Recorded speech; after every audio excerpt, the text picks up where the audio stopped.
Granblue Versus is deceptively simple compared to other fighting games. Combos can be learned in minutes, character move lists are short, and universal mechanics are easy to understand compared to some of the nonsense we're accustomed to as purveyors of fine anime fighting games. And while it might be simple on the surface, Granblue Versus is a fighting game full of nuance, with its own style of gameplay. And because of its simplicity, it can be extra frustrating when fighting stronger players and feeling like you can't even press a button without getting punished for it. So I've broken down 10 things that players new to Granblue should do to win more games. Implementing these things won't immediately make you an EVO champ, but it will help you improve and start down the path of playing Granblue Versus at a higher level. Number 1. Break your bad habits. I won't spend a lot of time here since Granblue might be your first fighting game, but if it isn't, you're going to want to leave your habits from other games at the door.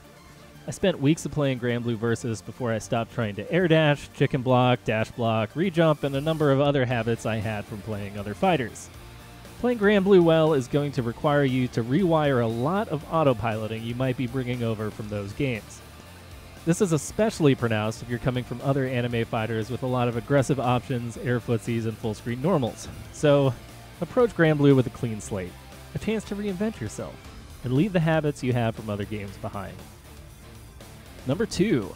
Stop running so much.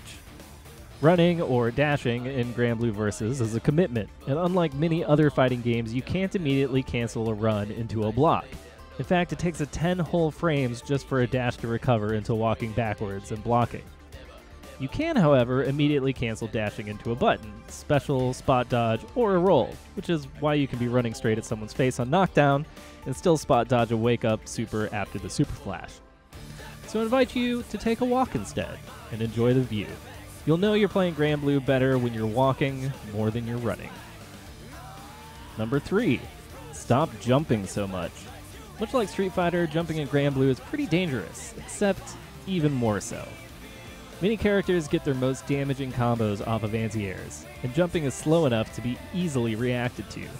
Even characters that have ways to manipulate their jump-ins can still be called out with delayed anti-airs or hard countered with different options like air throws or DPs. So unlike other anime fighters with air footsies and a bunch of different ways to do cool things while in the air, jumping in Granblue is a commitment, and one that is going to cost you 3,000 to 5,000 damage or more if you get anti-aired. 4. Understand and embrace cooldowns. Cooldowns are something that are pretty unique to Granblue Versus, and the idea of not continually having access to your specials all the time can be pretty foreign if you're coming from other fighters. So here's a few things that helped me wrap my head around it. Generally, the heavy or EX version of specials are the only ones that have a lengthy cooldown associated with them. L and M versions come back near instantly with technical input, although you are penalized for using simple input with a slightly longer cooldown. So you can repeatedly throw fireballs in neutral just like other fighting games, you just can't use the EX version constantly, just as if you were paying meter to use them. 2. Most EX specials are used to either grant hard knockdowns, provide extra corner carry, give plus frames, safe on block frames, or allow combo conversions where they might not otherwise exist. The damage difference on their own is very negligible, maybe 100 to 500 damage or so. So the price you're paying is for their utility, not for their damage. 3. EX specials are the ones that are used in the corner for longer combos, and it's pretty common for a character to use 3 of their cooldowns in a single corner combo. After that combo, well, you're waiting around another 4 to 7 seconds for those specials to come back. To wrap my head around this, I like to think of corner combos as my burst phase, the same way that you would in a critically acclaimed MMORPG. After you've finished your corner combo, just chill out for a bit. Run a bit of pressure, try to bait a whiffed button, or go for a throw. After 1 to 2 interactions, all of your cooldowns will be back again. Just remember that if you land your next hit immediately, you may have to do a modified combo to get your extra damage instead of your bread and butter that's still on cooldown. 5. Blocking is OP, so block more often. You don't have to try to escape out of everything or try to find a hard counter to what your opponent is doing. Blocking is very strong in Granblue, and having a strong defense will cause your opponent to slowly take more risks while trying to open you up. Almost everything in this game is reactable, and blocking can only be beaten by throws, so block stuff. It's really good. But speaking of throws, number 6, throw more often. If you're the kind of player who thinks throws are cheap, then I'm here to assure you they are not. Throws are a cornerstone of offense in Granblue, and without the threat of throw, your offense is only ever going to get so strong. They call it strike-throw mix-up for a reason, and if you really want to open up an opponent, you have to work throws into your offense. 7.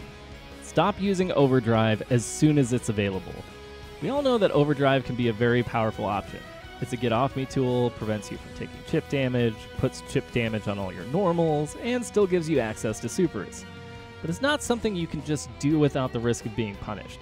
Better players are looking for ways to shimmy or spot dodge Overdrive on reaction as soon as you hit 100 meter.